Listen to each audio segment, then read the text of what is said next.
Good evening, everybody. Welcome to another edition of the Bat Around. I'm your host, Paul Valley. With me, as always, from Pigtown Sports, he is Zach Moore. Zach, good evening to you. How are you today, man? I am live and kicking. A little busy, but all in all, doing pretty well. How about yourself? Doing all right. It was an ass backwards 10-game stretch between the Orioles and with the Orioles against the Yankees and Rays. We're gonna get into all that here in just a minute. Today's show brought to you by helpmygamblingproblem.org. If you are a loved one that has a gambling problem, call 1-800-GAMBLER or visit helpmygamblingproblem.org for free confidential services. Also, today's show brought to you by Warnken Law. When you need results in Baltimore, you don't play small ball. If you've been hurt in a crash, call 443-RESULTS or visit warnkenlaw.com. That's 443-RESULTS. Orioles. I said it was an ass backwards 10-game stretch for them. I think I can speak for most fans when I say that if you had been told heading into this 10-game stretch that the Orioles will manage to go 5-5 against Tampa Bay and the Yankees, you'd probably be okay with that. Treading water through a tough stretch of the schedule, two top teams in your division, two top teams in the American League. Yeah. You go 5-5, and then you're heading out on a Midwest to West Coast trip with stops in St. Louis, Oakland, and Colorado. 3 winnable series. You tread water, right? You're no worse than when you started the 10-game stretch. It's how they got there. Yeah. Right? Because they did go 5-5.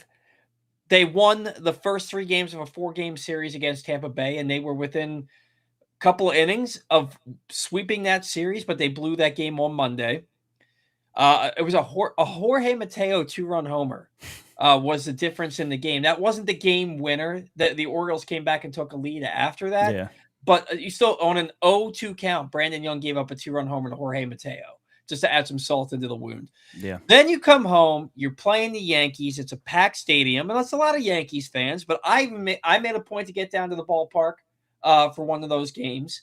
First 2 games were close. The last game, you think it's going to be a pitcher's duel, ace versus ace, Bradish versus Cole. It was not close. Orioles lose that game 6-1. They get swept by Tampa Bay, and all the good vibes, all the good feelings you have from taking 3 or 4 against Tampa Bay are now out the window until they come in and win the first 2 games against Tampa Bay again in the home series before again losing the final game with a chance to sweep. And the bats, just aside from Colton Cowser, just didn't even show up today. So 5-5, but that 5-5 is weird because you could have realistically swept both series from Tampa Bay. You couldn't sweep either. And you got swept by the Yankees, who are without Judge, Stanton, Bellinger, and Fried. Yeah, that was rough. It was tough series. How are you feeling after this 10-game stretch? You know, we keep talking about how they're still in it. They're 2 games back of the final wild card spot right now. They briefly took over it last weekend when they took those first 3 games from Tampa Bay, but now they're 2 games back, and we've got 41 games to go. I mean, when you first started the series, it was pretty exciting. Like the offense looked like the offense we thought we were getting, and then you come home against the Yankees and just maybe you kind of chalked it up to the Yankees have a really good pitching staff. The Rays do too. Listen, they scored 14 runs in 6 games at home. At home, yeah, 14 runs in 6 games. Again, 27 runs in their last 10 games against the Yankees. Yeah. And another Shane Baz start, who he sometimes gets in this little rut where he gives up 2-3 runs in 1 inning, and then he's shut down for the other 5 innings usually. You got to find a way to score this guy a run. He's second in baseball right now after today with 14 games where the offense has scored 2 runs or less. 14 of his, 24 starts? Yeah. Is it 24?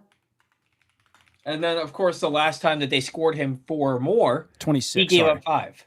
Yeah.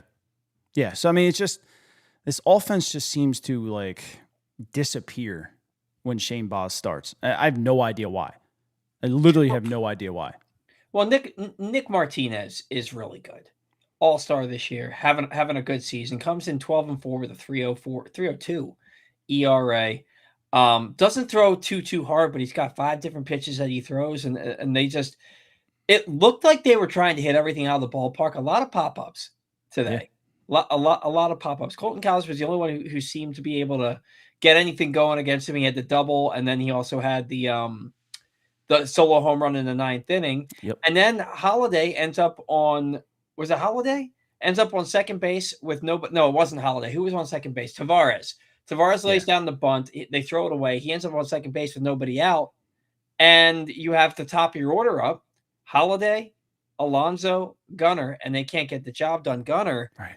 2-0 pitch. And I mean, somebody was like, man, you guys are really hard on me. He hit it 102.7 miles an hour off the bat. I don't care. Don't care.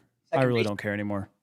2-0 ground ball to the to the second baseman is a ground ball to second baseman to end the game. Yeah. You know, and it's just a frustrating way. You're feeling good. You've got a runner on second, nobody out, and you're thinking Alonso's going to get an opportunity to hit a 2-run home here. Maybe Jackson get a base hit, and Jackson hit the ball on the screws, but right at the center fielder.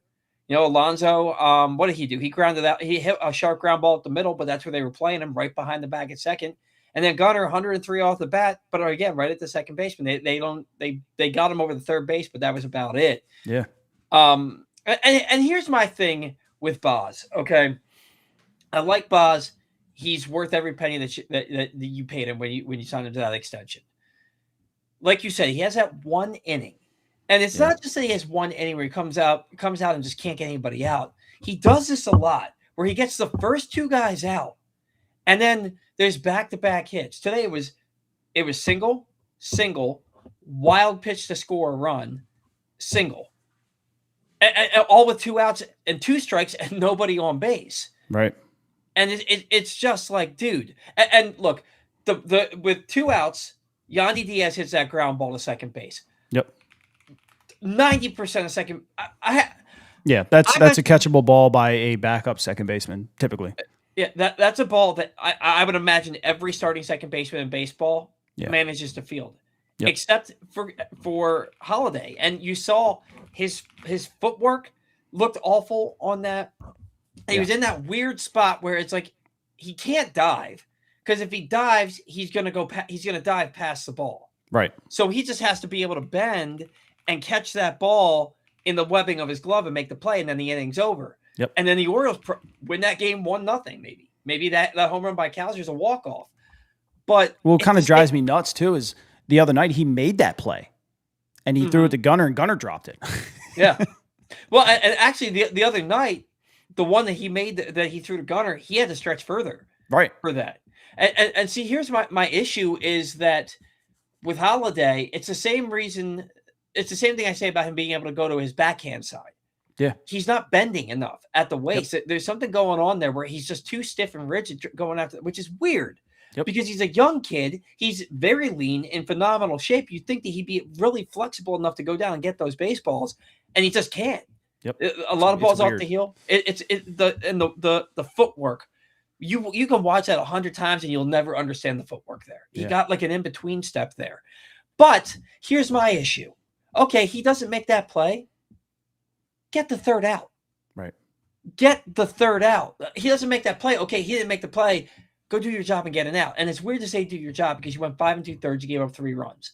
But it should have been 6 innings, no runs, and you could have been out there pitching at 82 pitches through 6 innings, whatever the hell it was. Yeah. So it's just like, I understand you didn't make the play. You know your team's not going to score for you. It's obvious, especially today, what they're doing against Nick Martinez. He had retired 15 of 16 at one point. Right. It's obvious that they're not going to score for you. Bear down, man. Bear down. Okay, he didn't make the play. Get the next guy. Yeah. You know?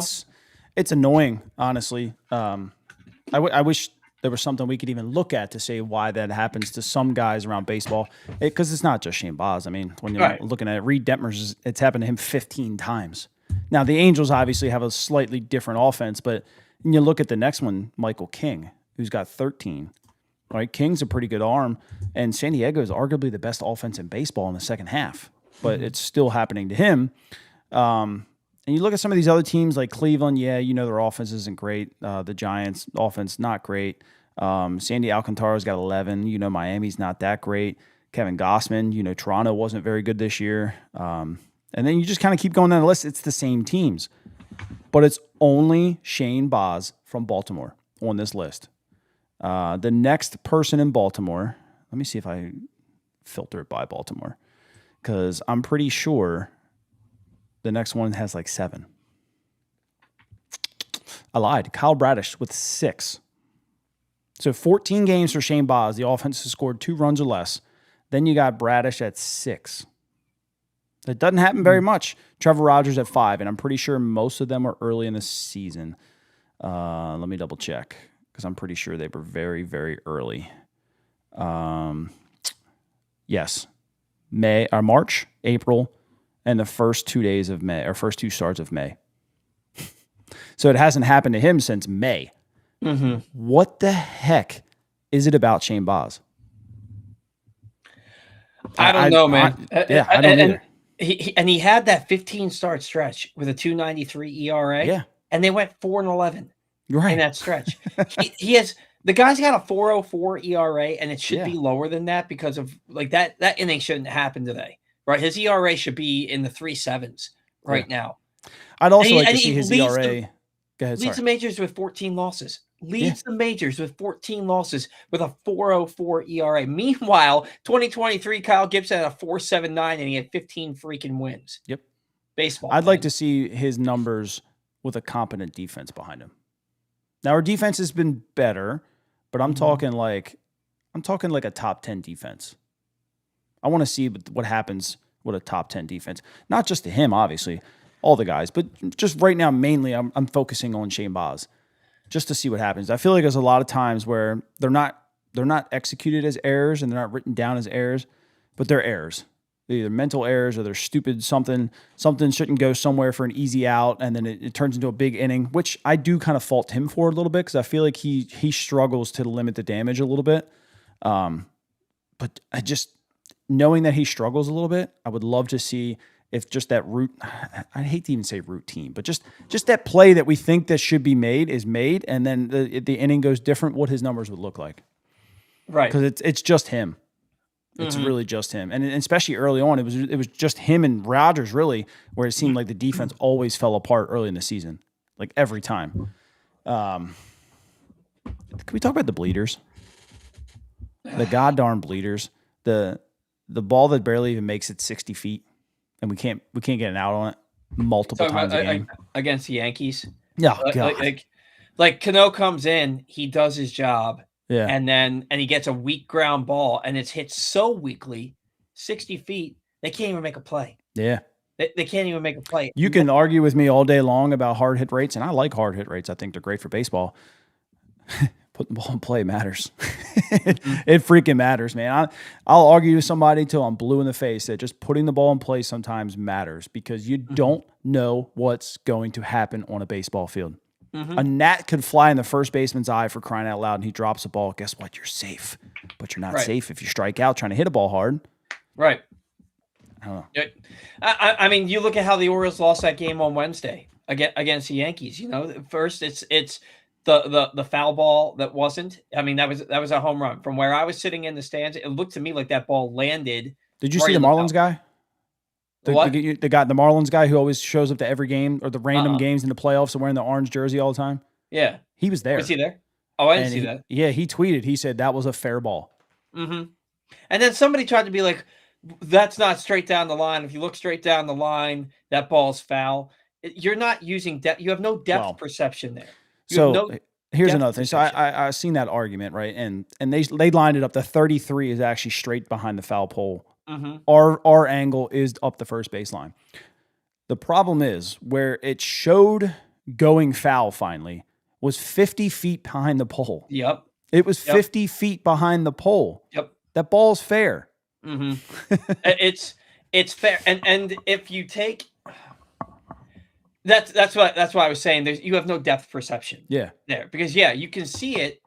If you look long enough, any of these balls could end up going like the second decker from Kobe Mayo could end up going foul. If you look at it, if you watch it long enough, but the ball crossed in fair territory. From where I was sitting down the left field line, it was clear.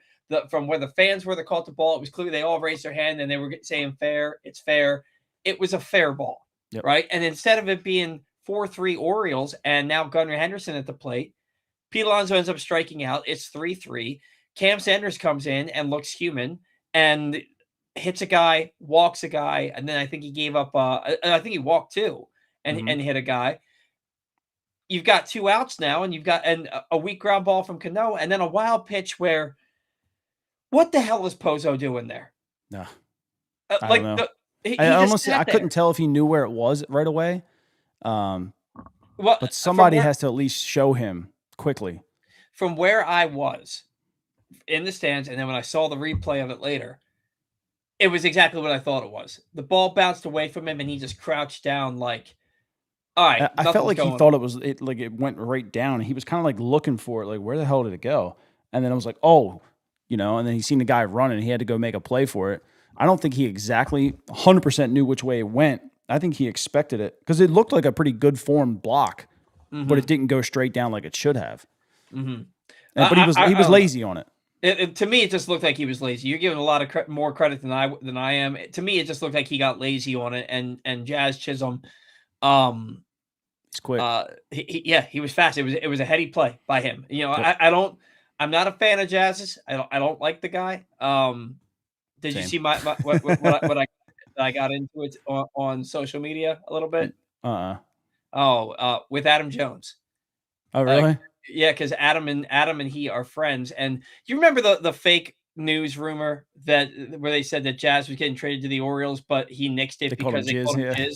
Yeah. Like, it's obviously fake news. He doesn't have the ability to nix that trade. Right. So I referred to him as Jizz a couple of times because of that on Wednesday. And Adam follows me. He's been on the show before, and he was like, where's the respect for somebody? I was like, it was a joke, but he's also a Yankee, and I can't stand him. I think I just don't like the way he plays. And it got, apparently he and Adam and Jazz are really good friends. Yeah. And so Adam took it personally, and it went back and forth for a little bit. But was he in Arizona, Jazz, at that time before the trade when Adam was there? Was he in Arizona before he was in Miami? I thought so. Yeah, he started. Yeah. He started with them, an international free agent in 2015. So that was about the time Jonesy played over there, right? Jonesy went there in 2019. Is that what it was? Yeah, because he was here in 2018. He wouldn't waive his no trade to go to the Phillies, and then he signed with Arizona as a free agent in 2019. Okay. I think Jazz was already in Miami by then. Was he? I think he was already in Miami by then because he got the cover of the show in like 2021. Yeah. Right? He was traded in 19. Okay, so I guess they probably crossed paths in 19, I guess. They may have. Yeah. So let's see. Well, he never played Adam, the majors. Isn't Adam from Arizona or out that way? He's from San Diego. San Diego, yeah, okay. But yeah, no, he Adam called me envious because I explained why. I don't know. I'm not going to get into it. It was this whole weird thing that just shouldn't have happened. Like, I shouldn't have referred to him as Jizz, but it was a joke, and he's a Yankee fan, and I'm an Oriole guy. You know what I mean? Right. So like, I don't really care about that, but it was just this whole thing that didn't need to happen. And Adam, made some hints about something about me that's just not true and very, very far off base, and I didn't like that either. But it's a whole thing for another day that I can tell you off air. But yeah, like getting back to everything though, like, it was a heady play by Jazz, and now the Orioles are down 5-3 instead of up 4-3, and you don't know how that game goes if the umpire gets that call right and calls the home run fair. Yep. If he calls it fair, it's a different game. Is Sanders in pitching in that moment? Do they go with Hoppy? Because Hoppy was warming up when the Orioles were batting, and then they switched it over to Cam Sanders. So I don't know how that plays out, but you had 2 winnable games, those first 2 games against the Yankees. Your offense just didn't show up the entire series, either series really, at home, but you managed to win the first 2 against Tampa Bay. Getting back to the bossing, do you think part of it is the team pressing because they know they don't score for them and they really want to? Kind of like the whole Gunnar situation for the entire season? I mean, maybe. At this point, yeah. I mean, 14 games in, yeah. God, man, that's just an odd situation because it seems to happen to one guy every couple of years. Because if I remember right, I can't remember who it was, but a couple years ago, and I shouldn't say a couple now. We're talking maybe the 2010 era. it happened to one of our guys where we just couldn't score for him at all. Mm-hmm. And I can't remember who it was. I remember you bringing this up on the show last week or the week before. Yeah. Was it and Tillman? No, Tillman before Tillman got really, really good?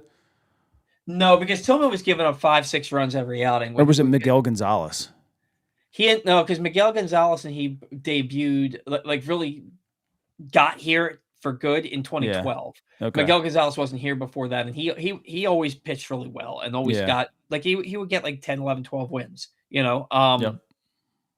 I honestly can't remember. Maybe it was Jason Hamill or It's possible. Or Chris Benson. I don't, but Benson barely pitched. Chris Benson, good Lord, you're pulling names out now. He was here. Oh, you remember when Rich Hill was an Oriole? Yeah, I'm gonna go back from 2000 and see what happens with the Orioles, because I know this has happened before. Oh, it for sure has happened. And let's see. I feel like I remember what you're talking about too, but like I feel like I definitely remember a guy going out there and every time he pitched, he got nothing. And I feel like it was more recently. Gossman in 2017 had 15. Okay. And then Mike Messina had 14 in 2000. Kevin Millwood in 2010 at 13. I think that's who I was. I was going to say Kevin Millwood. Yeah. It's crazy how many guys came here and their worst seasons of their careers were in Baltimore. Yeah. I mean, you look at Kevin Millwood, Rich Hill. Who was the lefty? Wade Miley. Oh, yeah. Wade Miley. Yeah, and then he left and was great again. Oh, my God. He was like Cy Young caliber everywhere he went after Baltimore. To be fair, he did go to Milwaukee, and they're pretty good at what they do. But he did it in Cincinnati, too. Yeah. I would say they're fairly decent, too. Yeah. I don't know. Names on some of these, dude. I don't even remember Jose Mercedes. I remember Jose Mercedes. He had 10. Jeremy Guthrie had 11. Jose Mercedes was like their quote-unquote ace in 2001. Yeah. Dude, imagine being Jason Johnson here. 2001, he had 11. 2012, he had 11. Yeah, and the weird thing is, Jason Johnson, I remember thinking he wasn't any good because back then, if you didn't have a 3.5 ERA, you weren't a good starting pitcher. Yeah. But he was like 4.25 every single year. Yeah. Jason Johnson. Man, I remember decent. Especially in that era where everybody hit. Yeah. Look, Jason Johnson, Kevin Miller. I remember Omar Dahl coming here. Mm. I remember what Rick Helling. Yeah. Former 20-game winner. Now he won 20 games like a 4.80 ERA, but like I remember a lot. Doug Drabeck pitched here in 98. I think he was a former Cy Young winner. Pat Henkin was here. Jesus, man. I could go down the list, man. It's just like when I used to like sit in my buddy's kitchen with him when we were hanging out. Like we go swimming at his house, and then afterwards we'd just be hanging out. Eating hot dogs in the kitchen and just naming random Orioles that played here. Yeah. So here's one for you. The last time the Orioles had somebody with 10 or more games scoring 2 runs or less was Spencer Watkins in 2022. And that was probably acceptable for that offense. They were still kind of young. But I mean, you had Jorge Lopez at 13 in 2021, mm-hmm. which again, with that offense, I think was probably. Well, and the thing about Jorge Lopez and Spencer Watkins in the rotation, Spencer Watkins had a nice little stretch in 2022, but he was never anything. He sucked in 21. He had a pretty like solid nine start stretch in 22.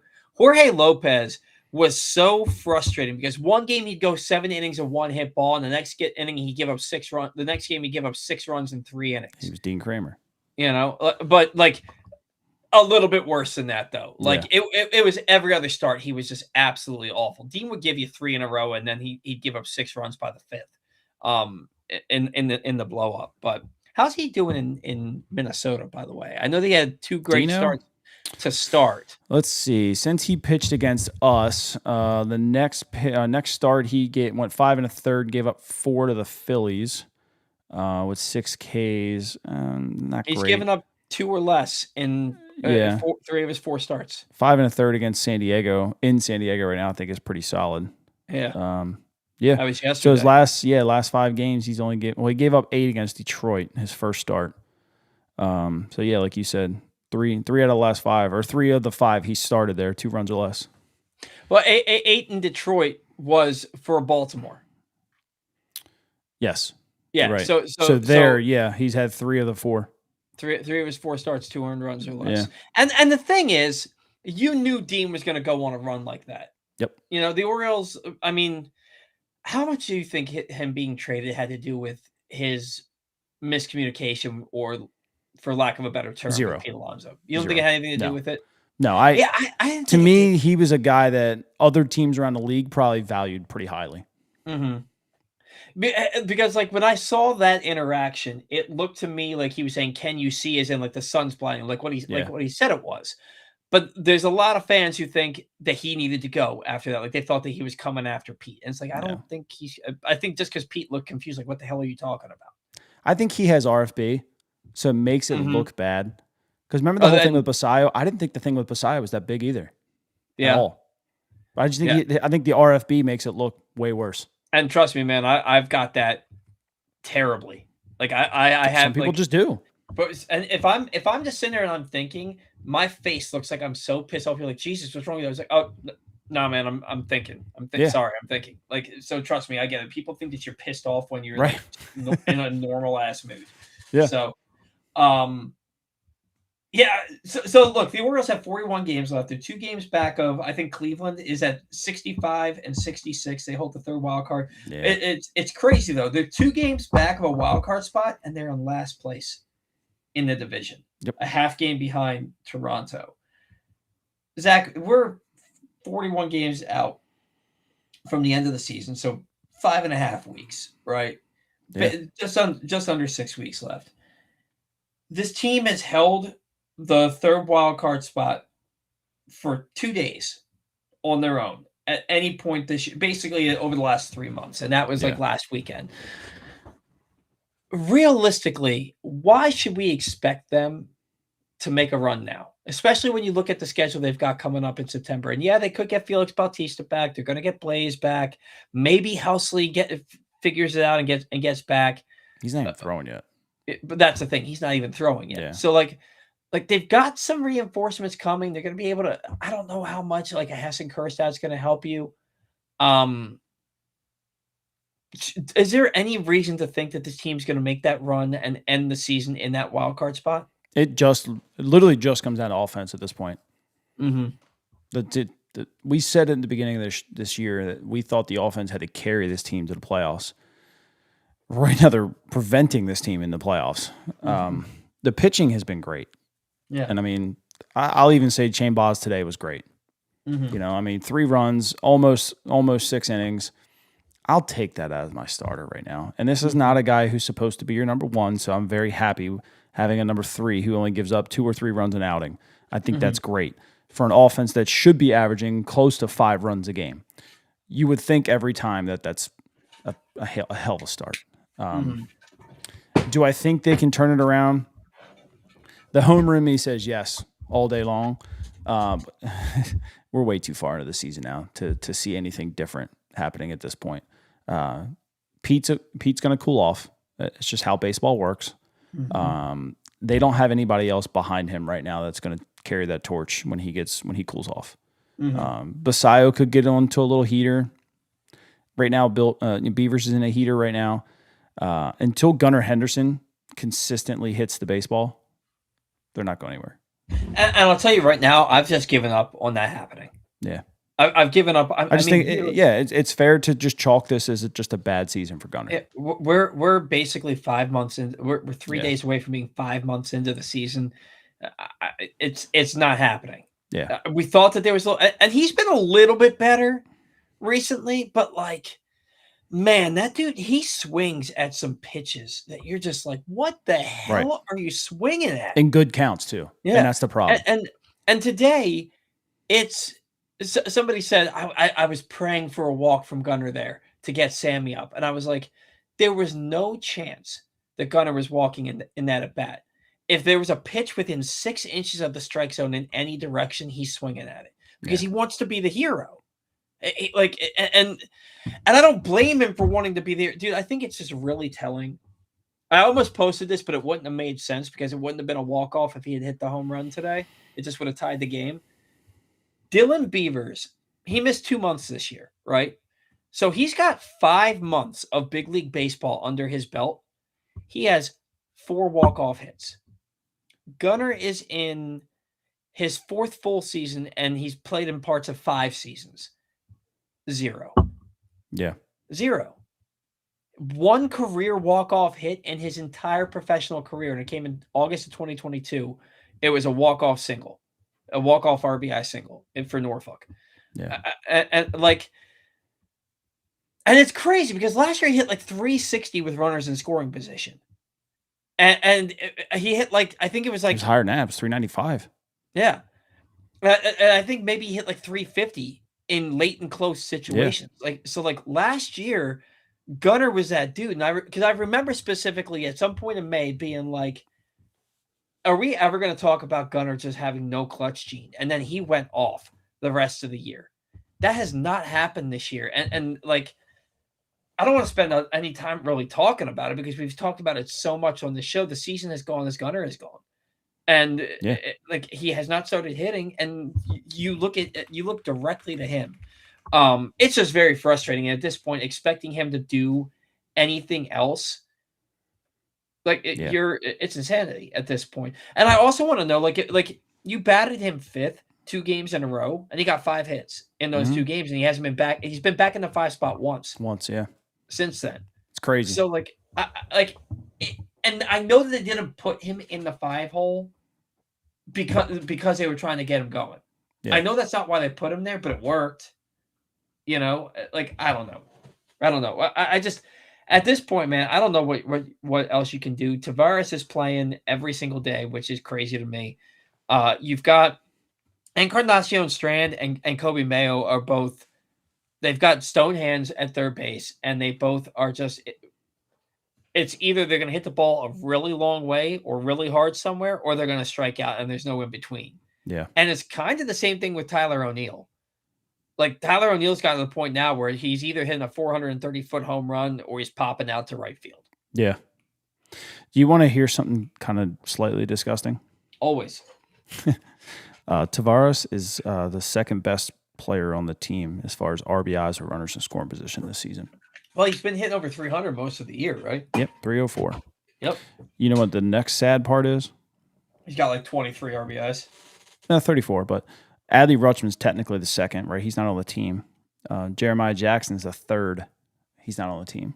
Mm-hmm. And then you got Kobe Mayo with 30 at 237 and Basayo with 28 with 257, which is great. Basayo missed a full month too, so right. Tyler O'Neill still has 10 on the year. So it's not good, man. It's not good. Gunner's hitting 220 with runners in scoring position here with 23 home runs and 30 strikeouts. 23 RBIs, you mean? Yeah, sorry. What did I say? 23 home runs. My bad. Yeah, he has 20 home runs. Home runs, he has 1 with runners in scoring position. Mm-hmm. Yeah, it's been a tough year for him. So then you look at it, and it's like, let's say the 2027 is a regular season. We're not worried about a lockout, and they're going to hit spring training on time. They're going to play 162 games.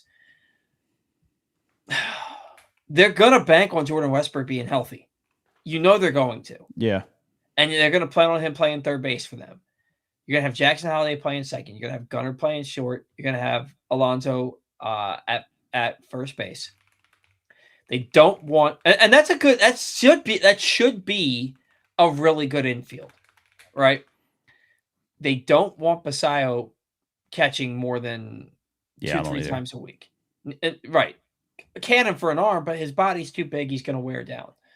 You don't have a catcher that you can trust to be your backup catch. You can trust to catch 60% of the games, right? You don't have that guy. Yeah. On your roster. Is it going to be Creed Willems? I don't think so. No, I don't think Creed comes up here. And then so I actually pulled the other day. Guys in Norfolk hitting what they're hitting over 95-mile-an-hour fastballs. Creed's hitting 108, so he's not catching up to the hard stuff. You're not going to see him up here. Yeah. So then, quite frankly, which is odd, Bradfield was hitting 385, 365. I remember Bradfield was the high. Yeah, remember Bradfield was the highest. Kerstad was the second highest at like 320, I think.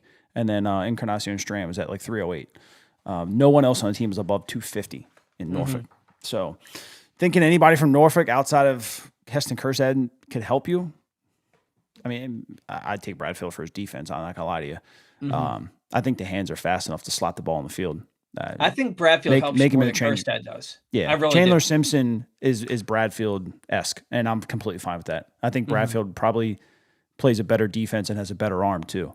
But the thing with Bradfield, they've got to add him to the 40. He's not on the 40 yet. And that's not a big deal. They're going to anyway because he has to be protected from the Rule 5. And I think the Rule 5 happens before the end of the league year.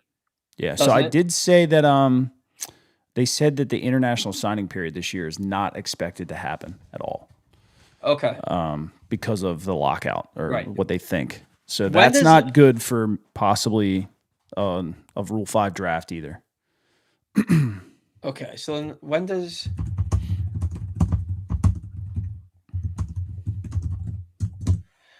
the regular season ends? Let's see. It doesn't say anything about the league year. It's usually like in December, isn't it? Yes. Yeah. But I can't find anything. No. It's a week after the World Series, I thought. Let's see. Just baseball is so damn slow. Okay. So then really there's no GM meetings, there's no winter meetings, there's no Rule 5 draft. So like you can't even and they canceled the Rule 5 draft in 2022 when they had the lockout. Yep. Right? So they're all right. So I mean that's a lot of guys that they don't have to worry about. Potentially. Going in the Rule 5 draft. Unless there's some kind of miraculous deal that's struck by the end of the World Series, which that's not going to happen. Not going to happen, no. So maybe we don't have to worry about it. But like I still think that people love Heston Kjerstad, and I agree that he deserves an opportunity up here, but he does not help you more than Bradfield does. He can't play defense. He's another left-handed power bat that's all or nothing at this point right now, right? So like Bradfield gives you a different elements. He gives you the defense. He gives you the speed. He can bunt and get a guy over if he needs to. You know, I don't. But he's not on the 40 man, and Heston is. And then, so the other thing, Rob Long said this on the radio the other day. He was like, when they expand the roster to 28 guys, it's going to be Jeremiah Jackson. Now, look, he's. Yeah. Do you think it's Jeremiah Jackson with how bad he's been since you said it should be? Shouldn't be. Yeah, I mean he's 3 for 35 since the beginning of August. I mean the beginning of July. Yeah, ball's getting thrown right by him too right now. Yeah, and a lot of that's because he's not playing, but you don't have time to play him. There's just nowhere to play him. Like they try to sneak him out in left field. That's fine. You already got 9 outfielders. It's just not a good spot for him. You're going to have to bring up, I mean, obviously you want an outfielder, but you probably don't have room for an outfielder either, to be completely honest with you. Who could they even bring up that helps you right now? Because right now you don't have, it's probably Luis Vasquez, if I'm being honest. Yeah, because you don't have, you have another infielder that can play all over. Mm-hmm. Do they make a 40-man move? I highly doubt it. I really do. Who do they even have on the 40-man? And honestly, they might bring up nobody, and it might be Blaze. That's true too. It might just be Blaze. Yeah, it might just be Blaze. I didn't even think about that. Like, because if he wants to be back by the end of August, you wait till the beginning of September. You don't even have to worry about making another move. Like you just add him to the roster, and it's like, all right, we got everybody here. Yeah. The more I look at it, it's probably Blaze. Yeah, but then what pick is it? Are you adding to Leon? Is he's on the 40, isn't he? He is. Yes. Because they said that they're turning him into a reliever so he can help the Orioles in September. Yeah. Which is let me verify that he is. He's not. He's not. He's not. So it's probably going to be Nick Riquet. But if they're planning on making a 40-man move, then if they are turning into Leon, put it this way: if they're really considering Felix Bautista, who's on a 60-day DL right now, you have to make a 40-man move just for him to come back. If that's true. So, oh God, I don't know, man. Yeah, they'll probably hold it for him. And Felix did. We kind of buried that. Felix pitched today. He pitched for Chesapeake. Struggled, but yeah. Yeah, I think he got 1 out. I think he had 3 walks, Mhm. 3 earned runs allowed, something, and 1 hit. I think it was 1 hit, 3 walks, and 3 earned runs allowed. Yeah.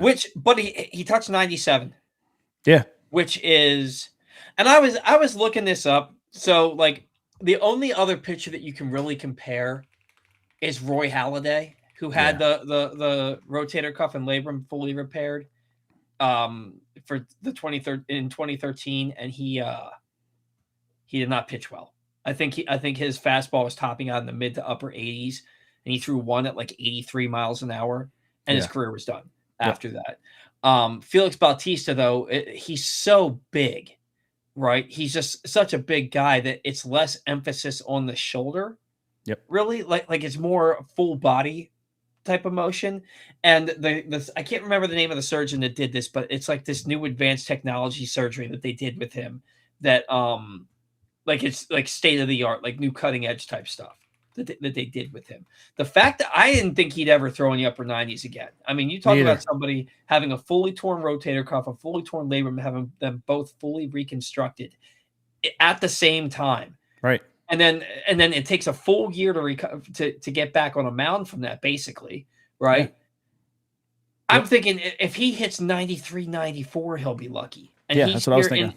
Not touches 97 in his first outing. You know, I don't think he's ever getting back to 101, 102, 103. No. But if Felix can throw 98, if he can throw 98, I know his fastball is a little flat, but if he can throw 98, he's got a good slider and he's got that splitter that falls off the table. And he's got the ice water in his veins, right? He's got the makeup to be a high leverage guy. If he's hitting 98 at full health with those other 2 pitches, do you feel good about? Do you have confidence in that? No, not this year. Well, I don't mean this year. Yeah, I mean for his career. I think that I think you might see him, because I think he's going to take a full 3 weeks, because once they start the rehab, you have 21 days, right? Yeah. So I think he's going to take the full 3 weeks. Well, the problem is minor league games are over soon, aren't they? Next week? They end. I think no. That like Norfolk, for example, Norfolk goes the full year. Norfolk ends like the last week of September. Is it really? Yeah, AAA plays to the end of September. I thought they moved that up. Yeah, end of August. They stopped September 20th. Yeah. So he's going to take. So that's good. Okay. He's going to take the full 3 weeks. Yeah. And then maybe the full 3 weeks puts him what if he just pitched today, which is the 23rd, that's 7. That puts him mid-September, like September 14th. And then maybe they have another injury and they have him do another rehab assignment. I don't know.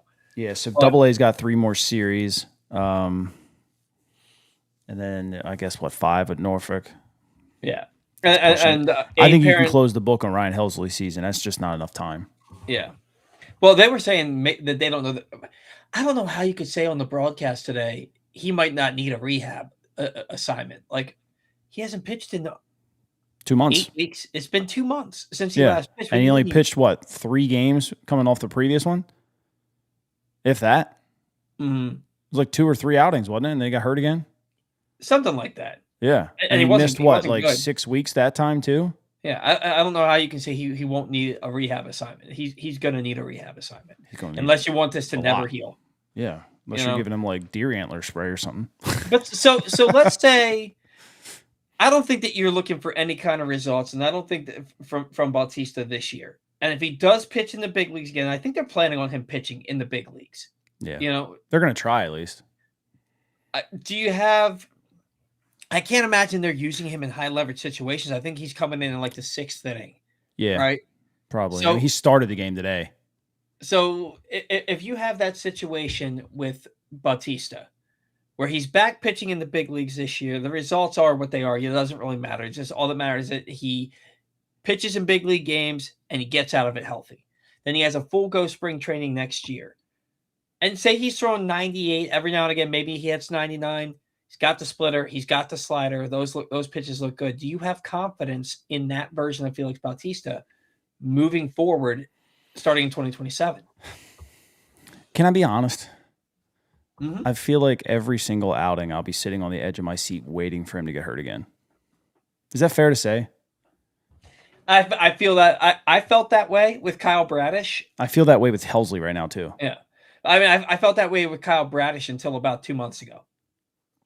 Yeah, And that's how I felt every start in 24 right. with Bradish. Like, this is at what point is his arm falling off? Yeah, So I get that. I 100% get I think that. I still feel that way. I hate to admit that, but like the state of the league, the injuries are just at that point where I just feel that way, and I don't think I'll ever stop feeling that way until they figure it out. Yeah. We gotta get a bill paid. Today's show brought to you by Sports and Social Live Casino. Sports and Social has teamed up with PressBox for the best fantasy football draft experience in town. Book your league draft today. It's just $20 per person and includes your first beer and your first gourmet hot dog. Damn, that's a deal. They have great Wi-Fi for leagues with players drafting remotely. Plus, every commissioner and team gets special prizes and promo items, including a championship ring and draft board. Enjoy their 100-foot video wall during your draft. Go to Open Table Sports and Social Maryland to make your reservation today. Today's show also brought to you by County Sports Zone. High school football season is officially underway in Maryland. All season long, you can find scores, schedules, rankings, news, and much more. CountySports.zone. County Sports Zone is proudly sponsored by your local Toyota dealer and buyatoyota.com. So, do you think they have a chance in St. Louis? Yeah. I don't. I mean, you thought the same thing about Cincinnati, and they took 2 or 3. I know. But I look at Bertelson and Walker. Both are going to hit 100 RBIs for St. Louis. They're both sitting at 96 right now. They both have 20 home runs or more. You know, Walker's got 27. Like, their offense is just, it's nasty. Aside from today, with that base hit, what did Junior Caminero do against the Orioles this year? I feel like Caminero, honestly, in his career, and I need to look this up before I sound stupid, and this is just me speaking, I don't think he hits the Orioles all that well.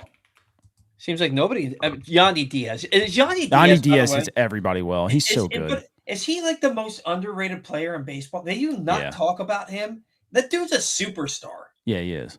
He hits like he hits it every year. He hits everything, and he hits it. And he's built like a friggin' Adonis. Yeah. The dude is absolutely yoked. He hits 320 with 25 home runs every year, and nobody talks about it. Yeah. He plays for Tampa Bay. If he played in New York, he'd be in the MVP conversation every year. Yeah. So Caminero was hitting 306 career against the Orioles in 27 games, just 3 home runs. Mm-hmm. So he hits. This is why I wanted to look at it. It would sound stupid. He hits, but he doesn't drive for power. Right. Which you would expect him to do. But I mean, honestly, when I'm kind of looking down the list, like he's got 8 against Kansas City. It doesn't seem like he really picks on any one team.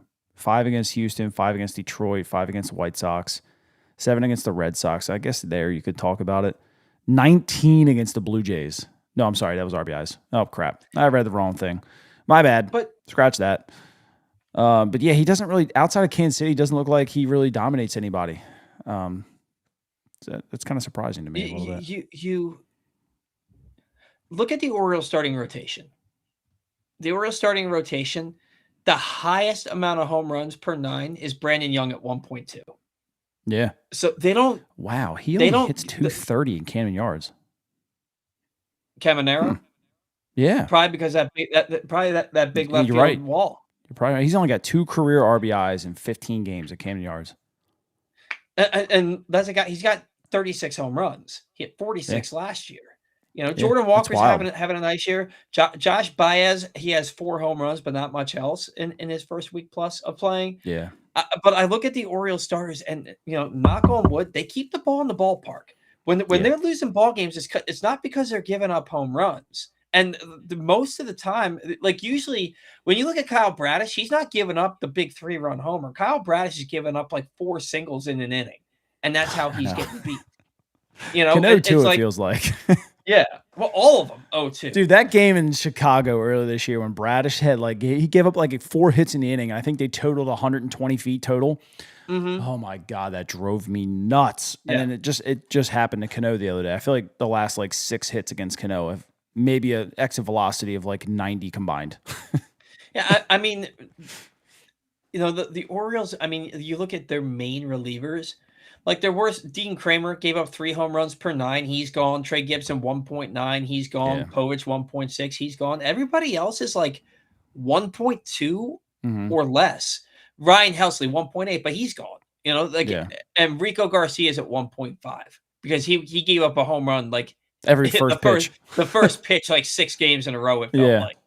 But I mean, like this He's team, quietly gotten better the last couple outings. He has gotten better. I noticed that too. But like this team does not give up a lot of home runs. Yeah.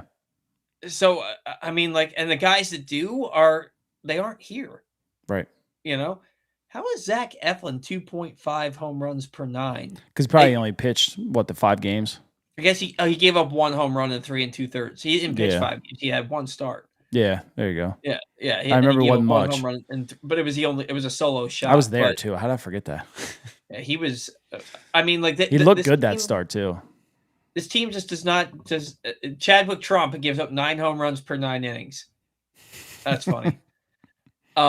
This team doesn't give up a lot of home runs, and like I say that knock on wood because like I don't want to like jinx the team, and somehow I managed to do that a lot more than anybody should. So I'm to say I'm not worried. I'm not going to say I'm not worried about them, but it's the least of my concerns. Yeah. My concerns are who are the pitchers that the Orioles are facing, and are they going to be able to hit them? Because if the Orioles offense shows up, they're going to win the series. Yeah. The offense has to show up. And if they go out to Colorado and they get shut down by 2 dudes with 5.6 ERAs, I am just gonna snap. Yeah. We got them next, right? No, it's St. Louis, Oakland, we got a day Colorado. off. No, I'm talking about we play them next in St. Louis. Yeah. Yeah. This would be fun. They have promotions every night, so that stadium would be nice and packed. That's a good promotion too. Thinking about flying out there. Then you got a JJ Weatherholt magnet. That looks like a pretty big magnet too. That's what she said. Yeah. So it's all TBD for the Cardinals. That's what I was hoping to look for, but I kind of want this jersey. So let me see. That is an odd jersey, and I kind of like it. It's Naruto night. What the hell is that? What's Naruto? Why do I not know? Isn't that oily massage? No, it's a Japanese manga series written and illustrated by, I'm not even going to try and pronounce that, a young ninja who dreams of becoming a Hokage. Okay. So let's see. There you go. Starters, but it looks pretty cool. So the Cardinals have... They have Dustin May, who's been throwing the ball fairly well. And I don't know if we miss him or not. Kyle Lehigh, he's 10-4, the 324. So May pitched on the 19th. So, we're going to get May because they're off tomorrow. And he might start game 1, right? You're going to get 20, 21, 23, 24. Yeah, that would be the 25th. He probably start game 1. Yep. And then you got... Well, he did get shelled last outing. He gave up 7 in 2 innings against Seattle. Matthew Liberatore, but Liberatore's not great, but he's a lefty. Yeah. Michael McGreevy. So here's the thing with Dustin May, man. So his last 5 starts, he gave up 1 or 2 runs or less in 4 of them, and gave up 1 earned in 2 of them, and then nothing against the Cubs. He's going to shove against us. He's absolutely going to shove against us. Yeah, 100%. Oh, man. Somebody said May got traded right now. May's there. Dustin May. Jackson B said I believe it's Liberatory game 1. So yeah, they'll face the lefty. Then they'll probably. And Dustin May is he was injured, wasn't he? Like not this year, but I think he hasn't. Did May get? He did get traded to Milwaukee. Okay, that's right. Oh, good. We did miss him. Yeah. Oh, he did get traded. You're right. Yeah. Somebody said that. Good call. He did. My apologies for not knowing what Naruto is. The jersey's really cool looking. I wish I could put a picture of it up. It's like it's an old vintage St. Louis jersey, and it's got their logos on the sleeves. Share screen. It's got the old school, huh? Oh yeah. Share your screen. Let's see if that works. Allow then that. There it goes. Oh, add to scene. That's pretty cool. What do we got here? Oh, okay. That looks totally Japanese. I kind of like that. Yeah. I think that's different. That is cool. That is cool. All right. I don't know what it is, and I'm going to look it up later, but that's pretty cool. It does look cool. It's kind of like the Orioles Hawaiian shirt night type of thing. Well, it's different too. Yeah, they're not just doing the same thing as everybody else. Like, that's completely different. And like, I should have showed the bigger one, but it just like I love how they're using the old school St. Louis logo with it. And like it has like, you know, Naruto as the name in the back. Like I like that. That's really cool. Speaking of old school, have the Orioles worn all orange at all this year? No. Nope. That's bad for the vibes, bro. Is it? I think the last time they wore it was what, Grayson? They wore them last year. Last year was the first year that they brought them back. Yeah. It was on Grayson's day, wasn't it? Didn't they like they made a bobblehead with Grayson wearing that uniform? Grayson didn't pitch it all last year though, so like that doesn't. Really That's matter, right. Right. But he still had that bobblehead, right? He might have, but they also wore them every Saturday. Is that what it was?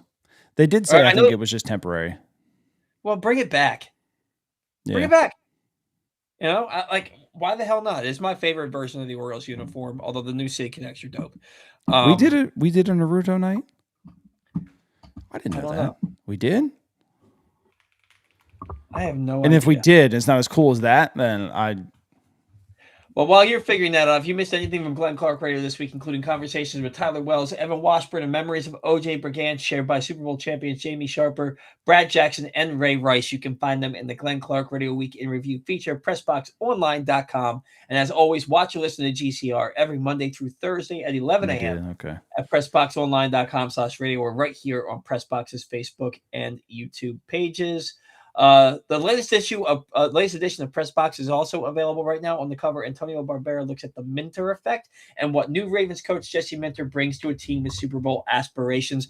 Also inside, an extensive fall college sports preview profiling significant players from programs all over the state, including Electric Navy quarterback Braxton Woodson. PressBox is always available for free at your Baltimore area High's dairy stores, hundreds of locations around town, and you can read the entire issue for free at PressBoxOnline.com. Do you have any hopes for Maryland? Do you follow Maryland football?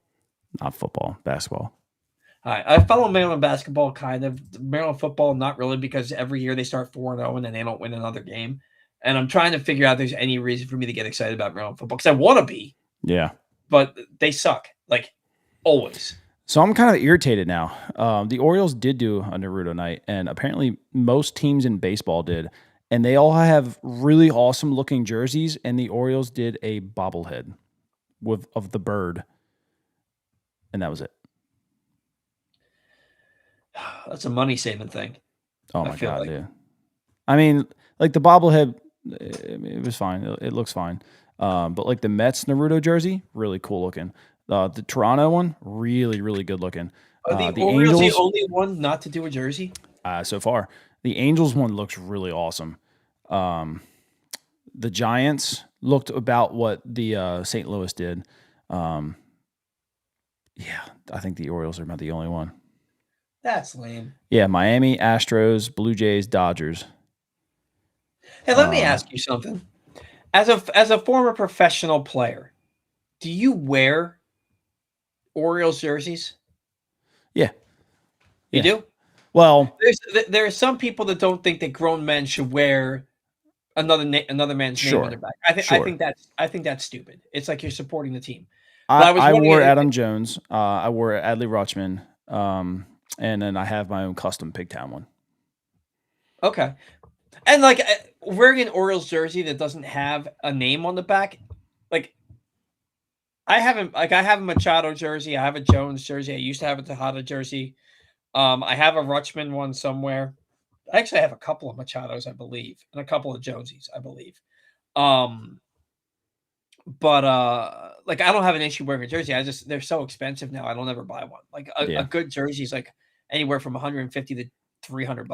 That's You know what I mean? crazy. So I just don't want to spend that kind of money on something. But I wasn't sure because you used to be in the organization on that. If you wore another, like, I didn't know what your opinion was I on don't that. So I care. thought that I'm a would be die. Look, I grew up around here, so I've always been a mm-hmm. diehard Orioles fan. Like, I still support guys, man. Mm-hmm. I don't care. Yeah. Yeah. If it's blazing hot, I'm trying to wear the lightest Orioles shirt that I have possible. I won't wear a jersey, but I wear a most of lot the of time, Orioles. I wear a lot of Orioles t-shirts these days, and my two favorite ones are the pitching ninja ones. Like I got yeah, the green one that has like the top of the scoreboard on yep, it, I like that one a and I lot. have I saw that and I was like, I have to own that shirt. Like Yeah, I have to. And I got the black and orange Orioles pitching yep. ninja. And do they do an orange one with the black pitching ninja in the middle, I or haven't is that just like seen one yet. that's probably they probably have that for the Giants? I'd Yeah, imagine they probably have probably. that for the Giants. So. I actually really like that the green one that I have for this year's City Connect. It was I think it's like the home plate with the B inside of it. I like that one a lot. It's buried in my drawer. I can't even find it anymore. Pikachu-esque. But I don't know what DHG stands for. DH Gate. DH Gate. Yeah, jerseys are like $30 in Isn't that China. But that's the thing though. I used to get a lot of NFL jerseys doing that, and there's always something wrong with them. Yeah. You know, like I mean, they're not perfect, but they're pretty good. I think they've gotten better over the years too. I'll have to look into it, but it's been a while because I remember my buddy gave me his Terrell Suggs one, which is still like a dress on me, because the NFL was written in pink. Yeah, and it was supposed to be in red, and so I got that Suggs jersey somewhere. I don't wear that one though because again, like I could be wearing shoulder pads with it, and it would still come down to my knees. Yeah, like it's. I had a Color Rush CJ Mosley jersey for a while that I got for like $20, but it looked really, really good. I got a free Lamar Jackson jersey for signing up for one of those online sports books. Oh, nice. So that was cool. Yeah. But yeah, so the last thing I want to talk about is like we're talking about the Orioles and we're talking because you were talking about their defense and it made me start thinking about what they're going to do for next year. And if Westberg's healthy, then like fine, like Jackson Holiday doesn't play a great second base, right? But like I'd put Westberg at second base. And they might because of his arm, but then who's going? And maybe you have Kobe Mayo playing third base because the bat came alive this year, although he can't hit right-handed pitching, which is so weird to me that he can't hit right-handed pitching. But I look at this team, your infield should be set. Then with your outfield, like you've got Beavers, you've got Kowser, and you've got O'Neill that are coming back next year. Maybe Kersad's here, maybe Enrique Bradfield Jr. is here, but I can't see him being more than like a fifth outfielder. I don't think Tavares is back. Tavares. This team needs to improve offensively and defensively, right? Like, do you go into next year making the same mistake that you made the last 2 years, expecting guys to take a big step forward that just haven't done it yet? I think you've given them 2 solid years at just taking a step forward. And outside of Jackson Holiday being just 21 years old, 22 now, I don't think you give that same option to anyone else anymore. I think Gunner's safe. I think Holiday is probably safe. I think Sammy's safe. I think he's a fine hitter at 21, 22 years old. Mm-hmm. Other than that, I mean, these guys have had the keys for, and I love every single one of them, and I'm not trying to bash and say that anybody's bad. They have had the keys to the kingdom here for 2 legit seasons. Now, granted, not everyone has been able to stay healthy, but they've had a lot of opportunities. And I think you at least bring in some pressure at this point. Do you move on from Kowser? Because as good as his defense is, he can't hit. Right? Like it's a tough one too, which is weird to say because he had a double on a home run today, but like he can't hit. But he'll go to some other team, somewhere else, yeah, and he'll hit 220, but he'll hit 35 home runs. I think Kowser's a 250 hitter in this league in the right spot. I do. But he's had the keys to this kingdom long enough here. And that's why I get so pissed off with Kowser. And people think I hate Kowser. I don't hate Kowser. It's because I have such high expectations for him and I see so much freaking potential that it pisses me off more than just about anybody else that he's not better. Same. because they spent a 5th overall pick on him. He can't hit left-handed pitching. He had his first home run off a changeup today. He goes on stretches where he goes 3 for 54 with a 50% strikeout rate. Like, you should be hitting 250, 260 with 25 to 30 home runs. You should be stealing 15 bags a year, and you should be walking. You should have a 350 on base percentage minimum, in my opinion. And you don't do any of that. And I look at it now, and it's like, I don't think that you can go into next year banking on Jordan Westberg, and I don't think you can go into next year with any plans for Colton Cowser to be a part of your everyday outfield. So my biggest worry is Cowser goes to Tampa or Milwaukee and just goes off. Just goes off. But can you worry about that if he's never going to do it here? No. It's like Jake Arrieta going to the Cubs. Like, we knew that Jake Arrieta was going to go to the Cubs and absolutely shove. And for 3.5 years, he shoved for the Cubs. But, like, you just can't. He wasn't going to do that here. Is Cowser going to do that here? Like, if he does it someplace else, yeah, it sucks he couldn't do it here. But it's like, just like Kyle Stowers was never going to get the opportunity to be what he became last year here. Right. They weren't going to let him face left-handed pitching enough for him to do that. Yep. So it's a tough call, man, because the player is good deep down. It's just not there consistently. But I do think that he's got a lot of talent. I think he's a he's a rare 5-tool prospect. Not even a prospect. He's just a rare 5-tool player. He's got it all. I mean, his arm strength is incredible. He can play really good defense. He can go get it with some of the best. He's got power, right? The only thing that fell off was the contact, and I think another team fixes it. Yeah. Well, O's. I think this is O's fan KY. I think they changed their name. I'm not so sure Westberg wears an Orioles uniform. I just don't think that's the case. I think they have every intention of him being an everyday player for them at third base or second base this year. And I think it's going to be third base because I don't think they're moving Holiday anyplace else unless they trade him, which I don't think they're doing either. The thing with Cowser is, like you said, they put in here, you can't recognize pitches well enough. Good defense, good clubhouse guy, enormous power potential. Like he's their player rep too. Like they love Colton Cowser. Yeah, and rightfully so. He's an awesome dude. I feel like he's guessing, and that's the other thing. I like his. I love everything about Colton Cowser's potential and his personality. He just seems like a good guy. He seems like a guy I'd want to like be buddies with.